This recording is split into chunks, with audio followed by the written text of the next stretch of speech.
apa sih petunjuk yang ingin disampaikan Allah lewat ayat itu? Apa petunjuknya?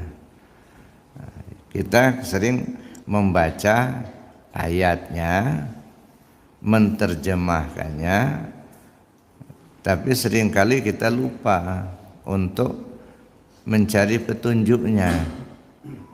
Apa yang ditunjukkan? Jadi kalau ada dalil mesti ada madlul, ada yang ditunjukkan.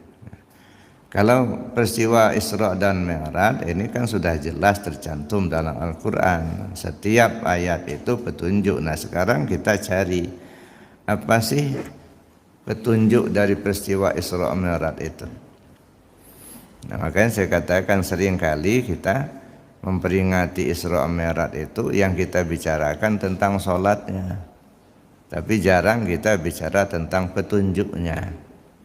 Mana petunjuknya? Nah, mari kita coba untuk melihat ya peristiwa Isra Mi'raj itu dalam perspektif tasawuf.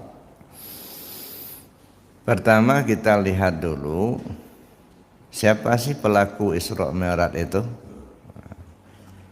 Pelakunya itu ada 3 ya.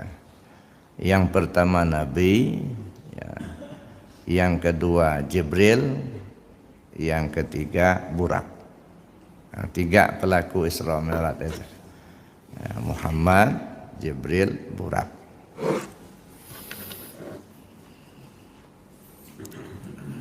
Kemana arah yang ingin dituju ya, yang dituju menghadap Allah.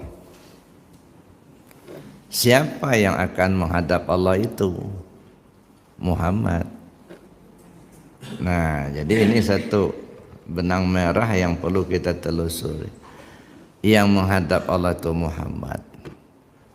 Jibril sebagai apa? Mengantar, menunjuk jalan, membimbing. Burak itu sebagai apa? Kendaraan untuk menghadap Allah. Jadi yang perlu kita pahami terlebih dahulu itu ya, yang berangkat itu adalah Muhammad. Tujuannya menghadap Allah. Kita ini, bukankah semua manusia ini harus menghadap Allah? Inna lillah wa inna ilaihi raji'un. Datang kita dari Allah, ya pulang kita ke Allah kan gitu. Ya, semua manusia pasti akan menghadap Allah. Nah, cara menghadap Allah itu bagaimana caranya? Ini masalahnya itu ya. Inilah peristiwa Isra Mi'raj itu merupakan sebuah peragaan cara menghadap Allah. Kalau ingin menghadap Allah, inilah caranya Isra Mi'raj gitu ya. Subhanalladzi asra bi'abdihi lailah minal masjidil haram ilal masjidil aqsa alladzi barakna haulahu linuriyahu min ayatina innahu huwas samiul basir. Maha suci Allah yang telah memperjalankan, asra bi abdihi, memperjalankan akan hambanya,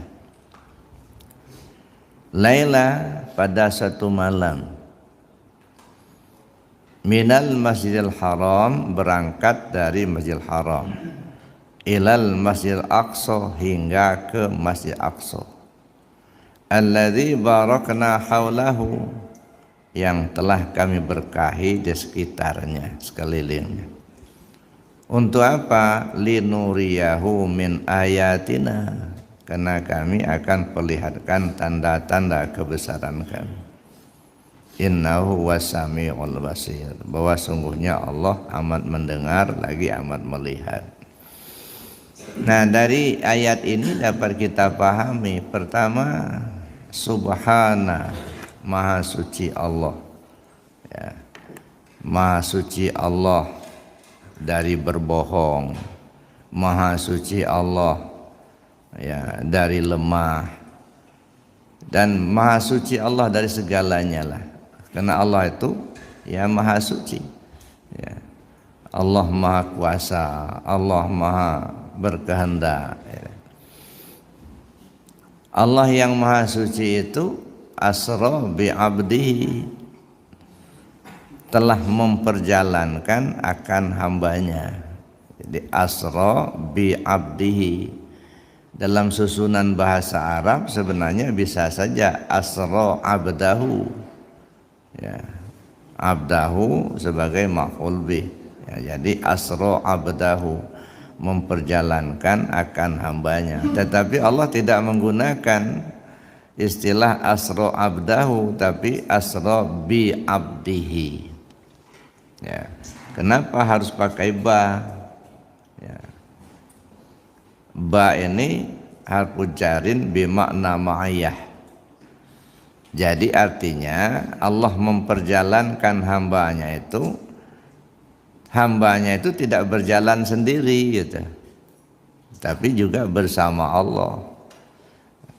Jadi kalau misalnya dipanggil Bapak Presiden gitu, umpamanya ditelepon dari istana suruh datang, nah yang bersangkutan datang sendiri.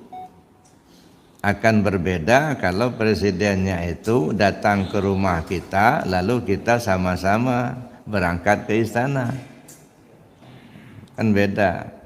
Nah kalau ditelepon aja kita berangkat sendiri, ini urusannya panjang kan ya, ada surat jalan dulu, surat keterangan dulu gitu. Mana sampai istana izin pula sama pas pampresnya gitu. Nah, tapi kalau kita langsung berangkat bersama presidennya dari rumah, itu nggak perlu banyak urusan, nggak perlu ada surat keterangan, nggak perlu ada surat izin. Ya. Ya. Sampai istana nggak perlu harus lapor dulu kepada pas pampres, nggak usah, masuk aja langsung. Nah ini bedanya asra abdahu dengan asra bi abdihi. Jadi Nabi itu berangkatnya ya bersama Allah itulah. Nah Bapak Ibu berangkat dari rumah ke sini, berangkat sendiri apa berangkat bersama Allah? Bagaimana ceritanya kalau berangkat sama Allah?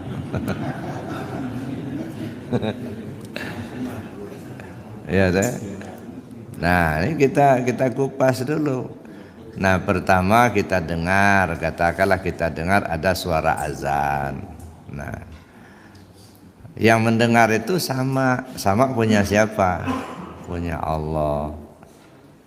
Lalu tergeraklah hati kita mau berangkat. Nah lalu kita berwudu, kita bangun, kita mandi, wudu gitu. Tergerak hati mau berangkat ke masjid. Yang menggerakkannya siapa? Allah juga. Lalu kita berjalan, kuasalah kaki kita ini melangkah. Berjalanlah kita dari rumah ke masjid. Yang punya kuasa siapa? Allah juga itu ya. Nah, hingga sampailah kita ke masjid. Jadi kita mendengar pakai sama'nya Allah, kita melihat dengan basornya Allah, punya kemauan pakai iradatnya Allah, kuasa kita berjalan pakai kudratnya Allah. Sampai kita dengar azan. Begitu kita dengar azan, hayya 'alas shalah, apa kita jawab? La haula wala quwata illa billah. Apa artinya? Tak ada daya, tak ada upaya, ya, melainkan dengan Allah. Udah kita ngomong la haula wala quwata illa billah, tak ada daya, tak ada upaya. Tak ada kemauan, tak ada kekuatan, melainkan dengan Allah. Nah kalau kita sudah ngomong tak ada kemauan, tak ada kekuatan, tahu yang berjalan itu siapa? Udah ngomong kita nggak ada kemauan, kok berangkat? Nggak ada kekuatan, kok jalan? Nah. Dan makanya la haula wala quwata illa billah itu menunjukkan bahwa kita berangkat itu bersama Allah.